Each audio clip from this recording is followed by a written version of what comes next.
cinemaplusnews.com.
அன்பு வந்து ரொம்ப பகிர்ந்துக்கிட்டாங்க.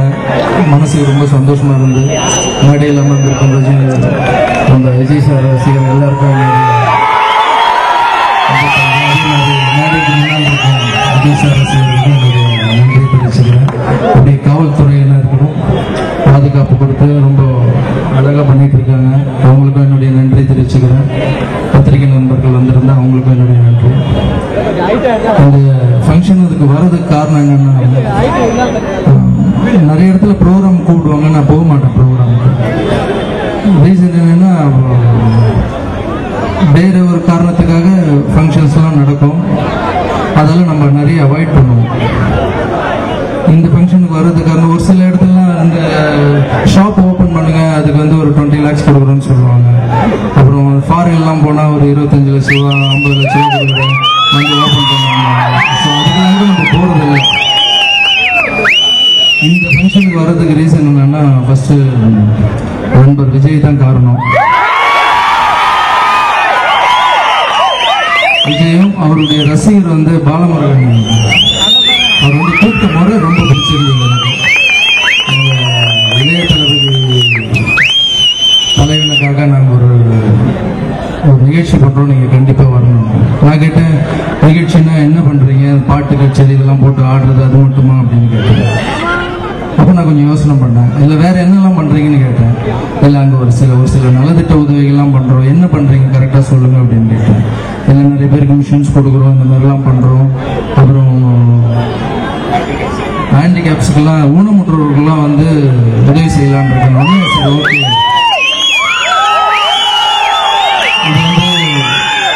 இது ஒரு நார்மலான நிகழ்ச்சியில் இது உதவி நடக்குது, கண்டிப்பாக போகலான்னு மனசு தோணுச்சு. நான் உட்காந்து இருந்த இடம் வேற ராகேந்திர சுவாமி கோயில், இங்கே அம்பத்தூரில் ராகேந்திர சுவாமி கோயில் கட்டி அங்கதான் உட்காந்துட்டு இருந்தோம். தம்பி வந்து கேட்ட அந்த இதுவே எனக்கு ரொம்ப பிடிச்சிருந்தது. வர முடியுமான்னு கேட்டாரு. உடனே எனக்கு மனசுல வந்து விஜய் அவர் தான் ஞாபகத்துக்கு வந்தாரு. சரி, எப்போவாவது ஒரு விஷயத்துல நம்ம வந்து நன்றி விசுவாசமா இருக்கணும்.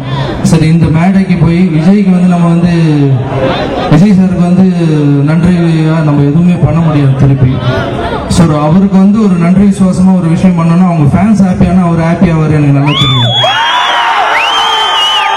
ஸோ அவங்க கூப்பிட்ற இந்த ஃபங்க்ஷனுக்கு நம்ம போகலாம்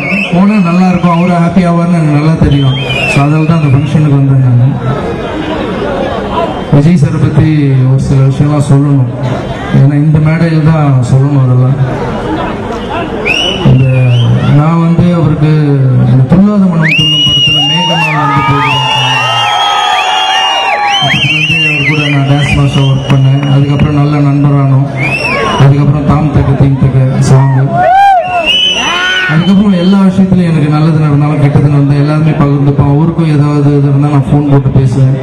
உடனே ஃபோன் பண்ண உடனே 5 minutesல ஃபோன் வரும். இதெல்லாம் விட நான் ஒரு ட்ரஸ்ட் நடத்திட்டு இருக்காது உங்களுக்கு எல்லாருக்கும் தெரியும். அதில் 125 குழந்தைங்க ஓப்பன் ஹார்ட் சர்ஜரி பண்ணியிருக்கோம். அந்த 129 குழந்தைங்க open heart open heart surgery பண்ணுறதுக்கு நிறைய பேர் நிறைய இடத்துல காரணமாக இருந்திருக்காங்க. ஒரு மேடையில் அவங்களுக்கும் சொல்கிறேன். அதில் ஒரு குழந்தைக்கு நம்ம விஜய் சாரும் பண்ணியிருக்காருன்ற இடத்துல எனக்கு ரொம்ப சந்தோஷம்.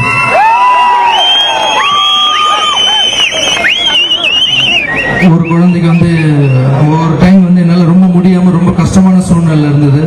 உடனே நண்பருக்கு ஃபோன் போட்டேன். நண்பா இந்த மாதிரி உன்னை பார்க்கணும் அப்படின்னு விஷயம் கூட சொல்ல. சரி வா, நான் ஷூட்டிங் ஸ்பாட்டில் தான் இருக்கேன் போனேன். அந்த குழந்தைக்கு நீ இமீடியட்டாக ஆப்ரேஷன் பண்ணுறேன் அப்படின்னு. உடனே அவங்க அப்பாவும் எல்லாரும் உள்ளே கூட்டின்னு போய் பேசினேன். அவங்க அப்பா பேசினதை பார்த்து விஜய்க்கு கொஞ்சம் கண்ணு கூட கலங்கிடுச்சு அவருக்கு. ஸோ உடனே பண்ணிடலாம் லாரன்ஸ், நீங்கள் போங்க அப்படின்னு சொன்னார். போனோடனே மேனேஜர் உடனே ஃபோன் போட்டாங்க. அந்த குழந்தை ஆப்ரேஷனில் இன்னும் இப்போ நல்லா இருக்காங்க குழந்தை. அந்த 129 குழந்தைங்கள விஜய் சார் குழந்தை இருக்குன்னு சொல்றதுல எனக்கு ரொம்ப சந்தோஷம். அதுக்கப்புறமா இப்போ ஒரு 20 days பிஃபோர் வந்து அவர் ஹைதராபாத் போகிறதுக்கு முன்னாடி 4 தடவை ஒரு குழந்தைக்கு இருதய ஆப்ரேஷன் பண்ணேன். 4 தடவை பண்ணி இப்போ 5ஆவது தடவை பண்ண சொல்லியிருக்காங்க. டாக்டர் என்ன சொன்னாங்கன்னா, இது வந்து ரொம்ப ரிஸ்கியான ஆப்ரேஷன், பண்ண முடியாது. ஒருவேளை பொழைச்சாதான் பொழைக்கும் இந்த குழந்தை, இல்லைன்னா எங்ககிட்ட சைன்லாம் வாங்கிட்டாங்க அப்பா அம்மா கிட்டலாம். அப்போ டாக்டர் சொன்னாங்கன்னா, இந்த குழந்தையுடைய ஆசை எதனா தான் நிறைவேற்றுங்க அப்படின்னு கேட்டாங்க. சரி, உங்களுடைய ஆசை என்ன பாப்பா அப்படின்னு கேட்டேன். அது குழந்தை, நான் அமெரிக்காவுக்கு போனோம் அப்படின்னு. சரி கூப்பிட்டு போறேன் அப்படின்னு. அப்புறம் வேற யாரெல்லாம் உனக்கு பார்க்கணும் அப்படின்னு. சூப்பர் ஸ்டார் ரஜினி சாரை பார்க்கணும் அப்படின்னு சொல்லி. சரி ஓகே, அவர் நம்ம தலைவர் தான், ஒன்றும் பிரச்சனை இல்லை, கூப்பிட்டு போயிருக்கேன். அப்புறம் இளைய தளபதி விஜய் அப்படியே 5 நிமிஷம் முடிஞ்சிருமேன்னு உடனே ஃபோன் போட்டேன். நண்பா எங்க இருக்கு? நான் இப்போ ஆஃபீஸில் இருக்கேன், நான் வரேன் அப்படின்னு. வாங்க அப்படின்னு எதுவும் சொல்லலை. அப்படின்னோடனே யாரு பாப்பான்னாரு, இந்த மாதிரி ஆப்ரேஷன். உடனே மடியில் தூக்கி உட்கார வச்சுக்கிட்டு குழந்தைக்கு எவ்வளோலாம் டைம் ஸ்பெண்ட் பண்ண முடியுமோ அது ஒரு 10 நிமிஷம் அந்த குழந்தைகிட்ட பேசி அது நெத்தியில் முத்தெல்லாம் கொடுத்து ஜாலியாக விளையாடி ஒரு ஹாப்பியாக வச்சுட்டு அதெல்லாம் பார்க்கும்போது மனசுக்கு ரொம்ப சந்தோஷமா இருக்கும். அப்புறம் எனக்கு உடம்பு சரியில்லாம டைம்ல ஃபோன் பண்ணுவாங்க. ஸோ இந்த நண்பர் வந்து கூப்பிட்ட உடனே வரல அப்படின்னு சொல்லாததுக்கு ஒரே ரீசன் விஜய் சார் தான். ஒருத்தர் வந்து நம்ம மேல எவ்வளவு மரியாதை வச்சுட்டு இருக்காங்க, சொசைட்டிக்கு யாரெல்லாம் நம்ம பண்ற ஹெல்ப்புக்கு உதவியா இருக்காங்க, அப்புறம் ஏதாவது ஒரு விஷயத்துல நம்மளுக்கு வலிக்கிற டைம்ல யாரெல்லாம் ஹெல்ப்பா இருக்காங்களோ அவங்களுக்கு வந்து நம்ம கண்டிப்பா அவங்க கஷ்டத்துல இருக்கும்போதும் அவங்க சார்ந்தவங்க கூட போய் நம்ம நிக்கணும்னு தோணும். ஸோ அதால தான் இந்த ஃபங்க்ஷனுக்கு வந்தேன். இங்க வந்து விஜய் சாருடைய ஒருத்தர் மேடையில பேசும்போது சொன்னாங்க, அவர் கூட படம் பண்ணணும், நீங்க ஏன் படம் பண்ண மாட்டீங்க அப்படின்னு கேட்டாங்க. எனக்கு வந்து நண்பர்கிட்ட வந்து எதுவுமே எதிர்பார்க்க கூடாதுன்னு தான் உண்மையான நட்புன்னு நான் நினைக்கிறேன். மொபைல்ல போய் உட்காந்து பேசும்போது அவர்கிட்ட நண்பா படம் பண்ணலாமான்னா தப்பாயிடும், கேட்கக்கூடாது. அவரும் வந்து லாரன்ஸ் நீ டைரக்ஷன் பண்ண அப்படின்னு தப்பா, 2 பேரும் அதை பத்தி பேசவே மாட்டோம். எவ்வளவு நேரம் சிரிச்சுட்டு இருப்போம், பேசுவோம், எல்லாம் மற்ற டாபிக்லாம் போகுமா தவிர இது வரைக்கும் நானும் அவர்கிட்ட எதிர்பார்க்கல, அவரும் எதிர்பார்க்கல. ஏதாவது ஒரு ப்ரொடியூசர் வந்து இந்த மாதிரி நீங்க 2 பேர் காம்பினேஷன் பண்ணலாம்னா அப்ப எங்க 2 பேருக்கு தாட் வரலாமே தவிர ஸோ நான் எதுவுமே எதிர்பார்க்க கூடாதுன்னு நினைக்கிறேன். யாருக்கிட்டையும் மற்றவங்களுக்காக எதிர்பார்க்கலாமே தவிர என் சுயநலத்துக்காக நான் எதுவுமே எதிர்பார்க்க கூடாது. ஸோ 2 பேர் சேர்ந்து படம் பண்ணணுன்ற நேரம் ராகவேந்திர சுவாமி அமைச்சு கொடுத்தா கண்டிப்பா பண்ணுவோம். அதுல நீங்க எல்லாமே சந்தோஷம். அப்புறம் எல்லாருக்கும் நீங்க மேல வச்சிருக்க அன்புக்கு இங்க வந்தோடனே